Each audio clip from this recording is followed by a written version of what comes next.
Hola, ¿qué tal, amados hermanos? ¿Cómo están ustedes? Muy buenas tardes. Hoy domingo, domingo voy a hablar acerca de aquel texto bíblico que dice, todo ojo lo verá.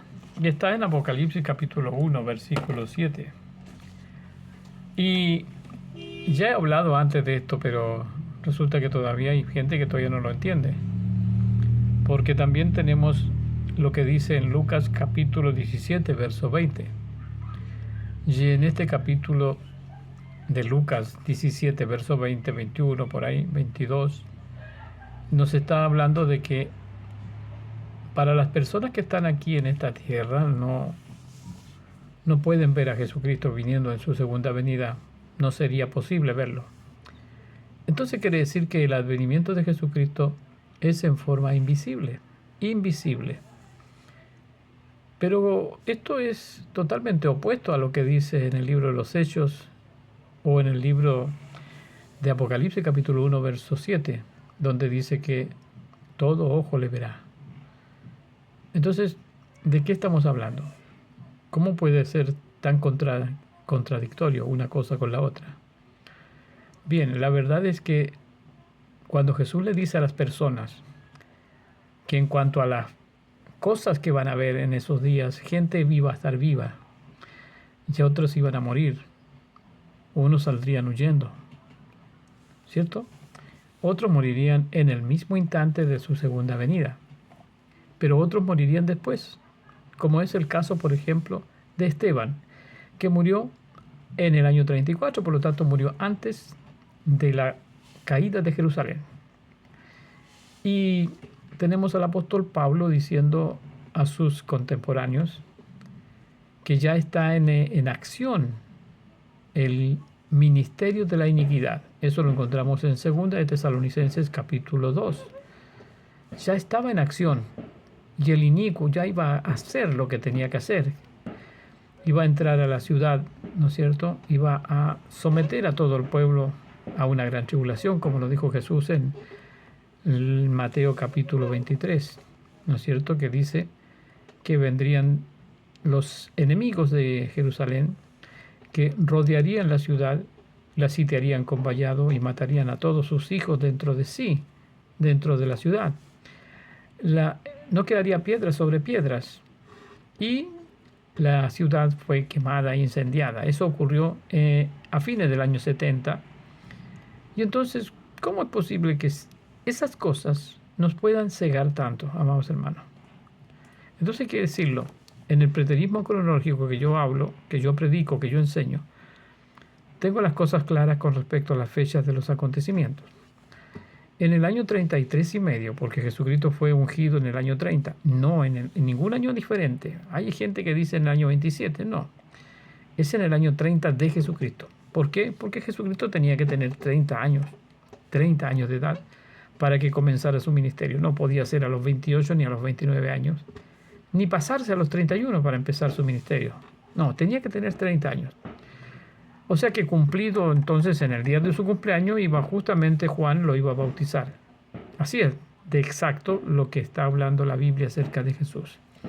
Y su ministerio, ahora que ya lo empezó, según Daniel capítulo 9, tenían que ser 7 años, porque Jesucristo tenía que confirmar ese pacto que había enviado Dios por medio de Jeremías en una sola semana. Hay algunos que confunden ese capítulo 9 de Daniel, versículo 27, y tratan de decir de que hay otro rey, otro príncipe que tiene que confirmar un pacto. Yo no sé de dónde sacan eso, no. El pacto que se tiene que confirmar es el pacto que Dios tenía como segundo pacto con los israelitas. Y ese es el que viene a confirmar Dios en la persona de Jesucristo. Por lo tanto, el príncipe que viene desde los cielos, que es Cristo, no el príncipe que viene a destruir la ciudad. Así que hay dos príncipes. Jesucristo es el Rey de Reyes, Señor de Señores. Y el otro es el Rey de los judíos, que viene como príncipe a la ciudad de Jerusalén y entra a la ciudad de Jerusalén y se la toma. Primero son sitiados los israelitas, los judíos, y luego se toman la ciudad de Jerusalén los romanos en el año 67. Entonces todas esas cosas están obviamente en las escrituras. Y por 3 años y medio, dice el libro de Daniel capítulo 9, y también el Daniel capítulo 12, verso 12, por 1260 días. Allí dice 1290, pero esto fue acortado según las palabras de Jesús a 1260 días, que son 42 meses. Entonces tenemos que el año 30 de Jesucristo comienza su ministerio, y su ministerio en la tierra tiene la mitad de la semana 70. A la mitad de la semana 70 le dan muerte al Mesías. Y ahí tenemos ya mitad de la semana 70. Entonces, como esto es una palabra que está en misterio, está guardando un secreto, nos está diciendo la Escritura que la ciudad de Jerusalén cae al final de todo, cuando se cumplen la semana 70. Entonces, no podemos fijar 7 días o 7 años, que son las semanas 70, son 7 años, de forma correlativa, diciendo desde el 30 al 37 hay 7 años. Sí hay 7 años, pero no es así como se cuenta la semana 70. Por eso es que está dicho de una manera misteriosa. Está oculta, pero está dicho. ¿Cómo está dicho? A la mitad de la semana le quitan la vida al Mesías. Y a la mitad de la semana también entra el caudillo que viene de lejos para destruir la ciudad de Jerusalén y el templo. Entonces, en la vida real, digamos, cuando sumamos, ponemos las fechas al acontecimiento dicho o revelado o profetizado, solamente una vez que le ponemos la fecha nos damos cuenta de cuáles son los resultados en números. Entonces, le ponemos fecha al bautismo de Jesús, semana 69, año 30, ¿no es cierto? 1 de agosto del año, ¿de qué año viene siendo? Del año 29, porque es el 29-30. Entonces, es el año 30 en realidad, pero sabemos que se cuenta desde el año 29, y justo ha cumplido, se lleva a término el año 30. Entonces, en el transcurso del año 30, en el mes de octubre, fue ungido Jesucristo. Si usted cuenta 1260 días, desde el 1 de agosto, agosto, septiembre, por ahí, los 42 meses terminan el día 15 de abril del año 33. Y uno podría decir 33 y medio, pero son 3 años y medio, son 42 meses. Entonces sabemos la fecha en la cual Jesucristo murió. Murió el día 15 de abril, el día 14 en la tarde, al inicio del día 15. Entonces, en el atardecer, dice, del día 14. O sea, está muerto el día 15, está muerto el día 16, y el tercer día resucitó de entre los muertos. Entonces ya tenemos una fecha, que es la muerte de Jesucristo. Si queremos saber cuándo fue bautizado, ungido, tenemos que descontar 42 meses o 1260 días. Entonces, ¿qué ocurrió al final de la generación apostólica? Allí se cumplió la destrucción de Jerusalén, el templo y muerte de todos sus habitantes. Encontramos entonces la gran tribulación, que es ese acontecimiento entre el año 67 y 70. ¿Y qué es lo que marca el primer día? Lo dice Daniel capítulo 12, versículo 12. Dice que la entrada a Jerusalén por el caudillo va a traer como consecuencia quitar el sacrificio diario que se hacía en el templo.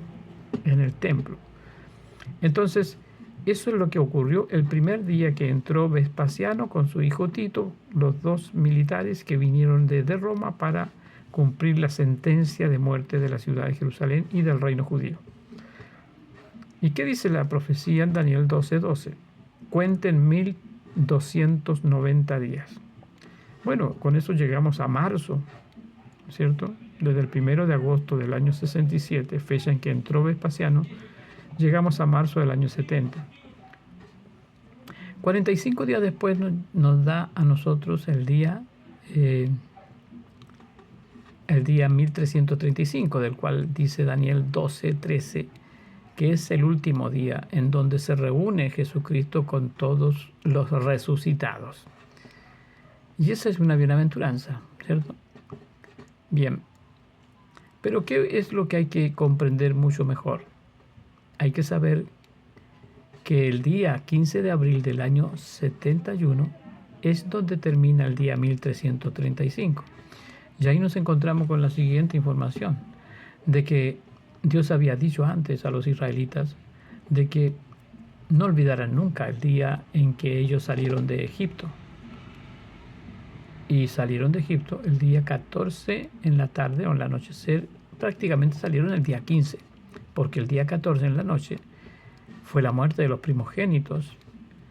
Y esa noche, el 14 de abril del año en que existió Moisés, no sabemos año de quién, ¿cierto? Solamente era el día 15 de abril de ese año.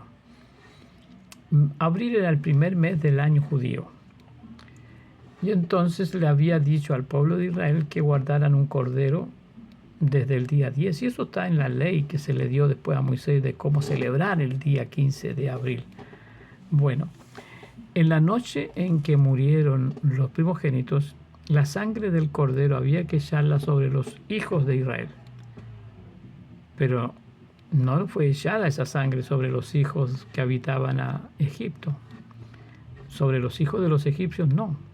Entonces los primogénitos de toda familia murieron esa noche del 14 de abril de ese año en la ciudad de Egipto. Por supuesto, esto es símbolo de lo que había de venir, como dice Pablo en los días de Jesucristo. Entonces,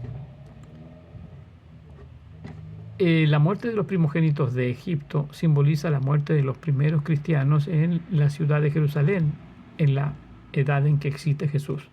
Porque ahí tenemos que encontrar la ley y los profetas. O sea, cualquier cosa que nos diga la ley, cualquier cosa que nos hable la profecía, la tenemos que encontrar en la generación apostólica, que es el tiempo de la consumación. Entonces, amados hermanos, ¿qué tenemos como información en el libro de Apocalipsis capítulo 9? Allí nos habla acerca, libro de Apocalipsis capítulo 11, 11. Nos revela la caída de Jerusalén, cómo cayó el templo, cómo cayó la ciudad, donde murieron todos sus habitantes y sus cadáveres quedaron tendidos en la plaza y no se permitió que nadie los sepultara. Entonces en el capítulo 19 dice que Dios invitó a las aves del cielo, a las aves de rapiña, a las aves que comen carroña, todo eso comen carne, los muertos, a que vengan a comer carne de reyes. Se refiere a la carne de sus propios hijos que mueren ahí, que son los israelitas que no habían creído en Cristo, pero sí clamaron a última hora en la gran tribulación, y eran hijos de la promesa también como israelitas, y eran reyes, porque ellos también entraron al reino de los cielos como reyes y sacerdotes del reino judío, que ahora sería restaurado en los cielos en el año 71. Y de esta manera entonces se cumple también Apocalipsis capítulo 19.